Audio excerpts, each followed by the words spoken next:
I think it's not at the highest of the boiling point yet, but it's certainly moving in that direction. I think both sides are quite clear that there's a lot of politics involved. I noticed during Trump's press conference on China on Friday, he went through so many different aspects of the U.S. relationship with China and rolled out so many punitive measures. But, most people in the U.S. do understand that this is part of an effort on his part during a presidential election campaign to distract from the problems he's having with COVID, with handling the pandemic, with the economy, and now, of course, also with the latest tragedy that's occurring around the country in response to the killing of George Floyd. So Trump is really trying to put the focus on China because it's something that he's familiar with, that he can rail against, and that his base seems to respond to. But I think, unless he can really address the problems at hand, it's probably not going to work. The question is really, how does China react? Can they kind of recognize that this is part of a political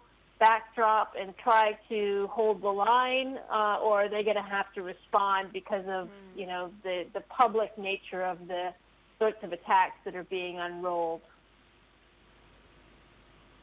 And that's an important point you've highlighted, Professor. Do you think that China would be able to keep these things separate, these two issues, political back and forth and geopolitical tensions on the one side versus economic matters? Because during the NPC, Premier Li Keqiang did make his commitment to executing phase one. So on that side, it seems like there is still some common ground that both countries are finding.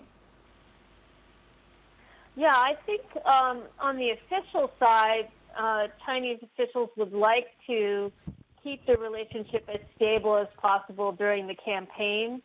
But they do, I think, are feeling that they have to respond to some of the more public kinds of measures that have been carried out. And what we see is, in effect, I think, a dual-track approach where they are, at the official level, like in Foreign Minister Wang Yi's press conference, also at the NPC, the statements by economic officials about maintaining the phase one trade deal indicate that at the official level they're trying to, keep things quiet and low profile. But on the other hand, they have allowed for some, if you want to call it, sort of venting on Twitter and other media outlets against the U.S., these kinds of more lowbrow attacks, which we haven't normally seen from China in the U.S.-China relationship.